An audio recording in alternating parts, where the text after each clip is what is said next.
Yeah, likewise, we should be fairly brief. Doro, you've got a slide there.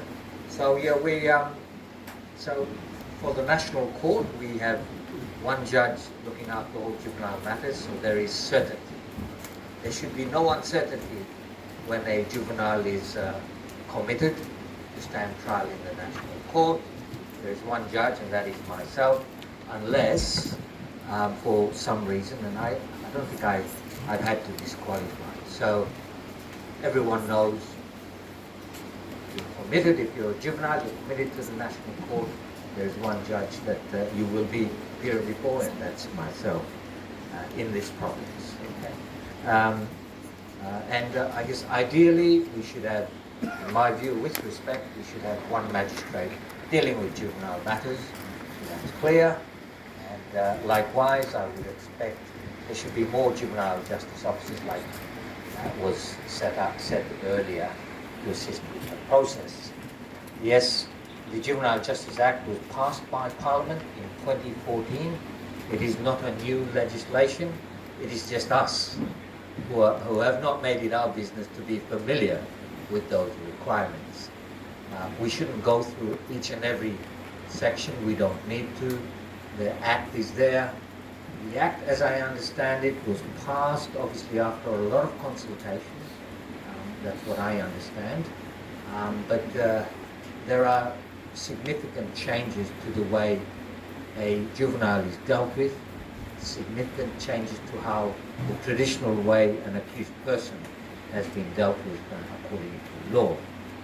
And that's, I guess, Dolores will handle all of that.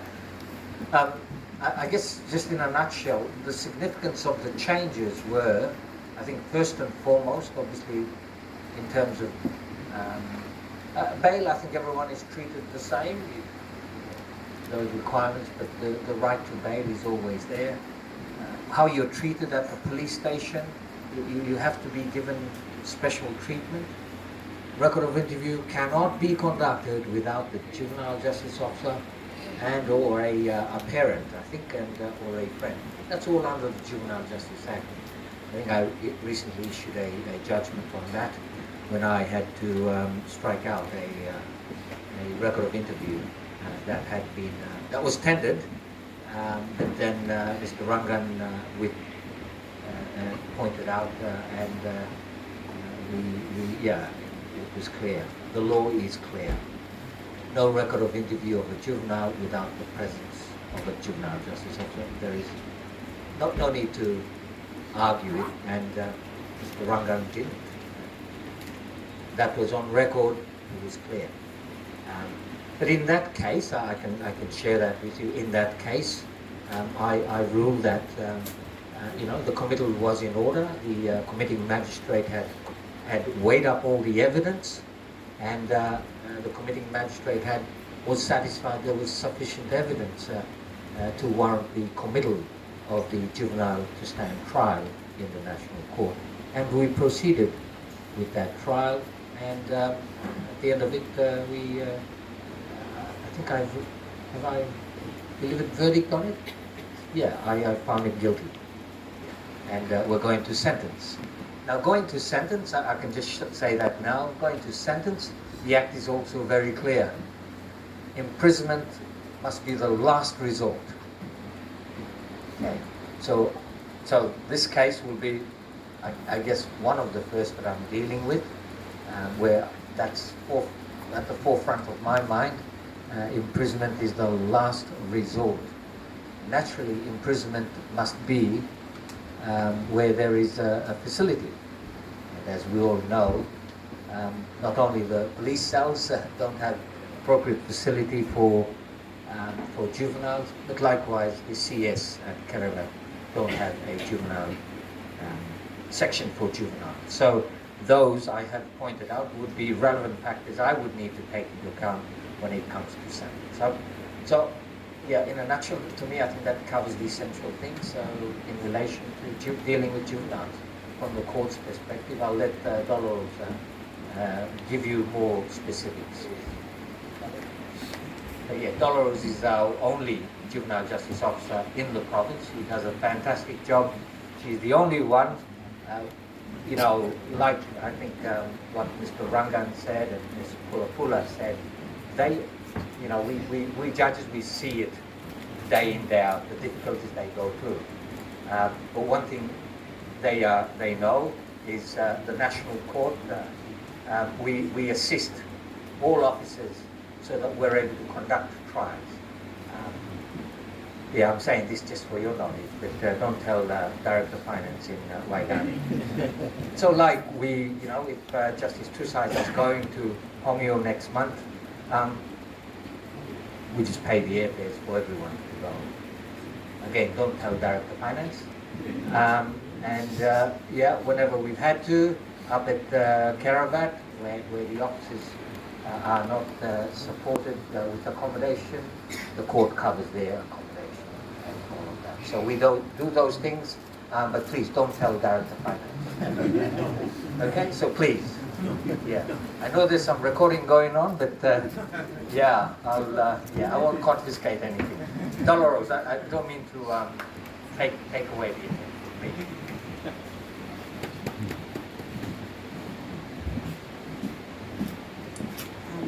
Thank you, Judge, and thank you, everyone. I'm going to go straight into my presentation.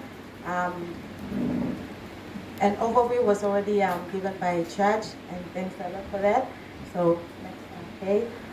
Juvenile Justice Service is a branch under the Department of Justice and Attorney General, just like probation and parole, Solicitor General's office, curators, yeah, in Kokopo.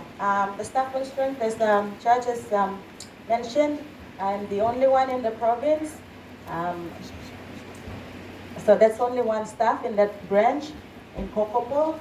The Juvenile Justice Service operates to implement the Juvenile Justice Act 2014, an act authorized by Section 172, that's the establishment of other courts of the Constitution to establish a comprehensive and separate juvenile justice system based on restorative justice, Melanesian tradition, and contemporary juvenile justice.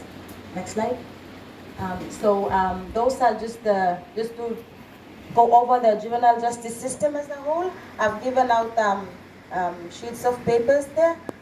Those are flow charts that basically explains the whole juvenile justice system that includes the police diversion and arrest, your duty as the police, the juvenile court proceedings. It goes all the way to sentencing and diversion and reintegration, and then there's a case management guidance there too. So it's a 4-page handout there.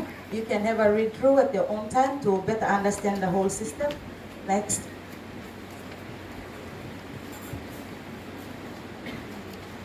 Next slide, please. Just considerations.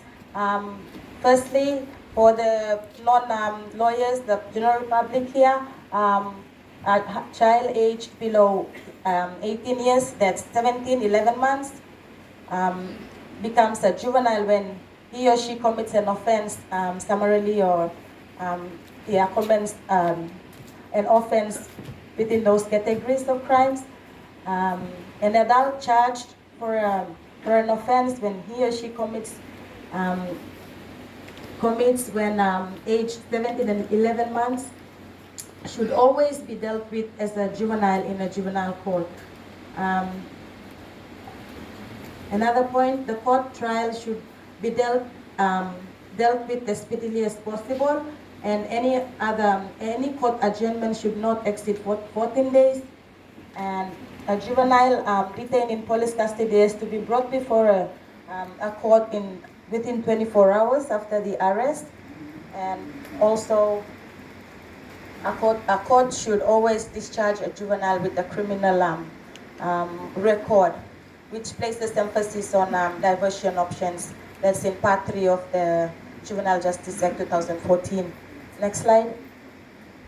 Okay, basically the functions of a juvenile justice officer are spelled out in Section 10 of the Juvenile Justice Act. If you're going through the Act, you will better understand my functions. And a juvenile justice officer has to be present in all stages of the juvenile court proceedings, and that is to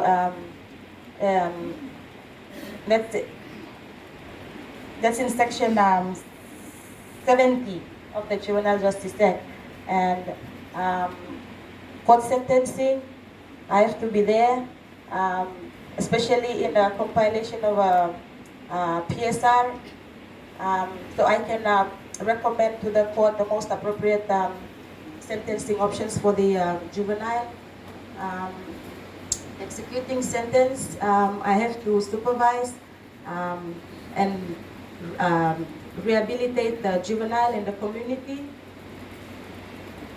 And yeah, Section 70 of the Juvenile Justice Act 2014, it says the court shall permit juvenile justice officer to be present at any stage of the proceeding.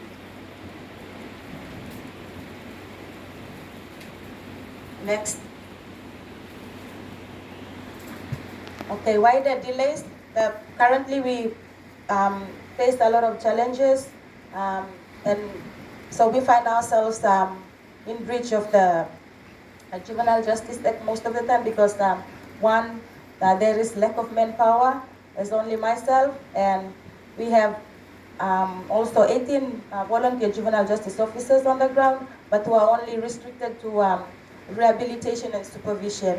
They are not allowed in the cells, they are not allowed in court. So yeah, that leaves a whole lot of burden on me to attend to juvenile matters in court and also go into the police cells. And then there's a lack of logistic support, especially vehicle, with the comparing probation service to my role. My work starts at the police station. First contact, point of contact with the police. When a child is apprehended, judged and arrested, I am required to be there for the juvenile. Okay, and then we have also police, and police not confirming the age at their stage of confirming the age, and that takes a lot of time for the court to, especially at the district court, sending the directions back down to the police or to my office to confirm the age when determining the age during the first appearance inquiry in court. Okay? Juvenile officer or parents, or guardians, or a legal rep is not present during ROIs. And also, police not considering alternatives to initiating proceedings as it in Section 41 of the Juvenile Justice Act. So those are the causes of the delays. Next slide, please.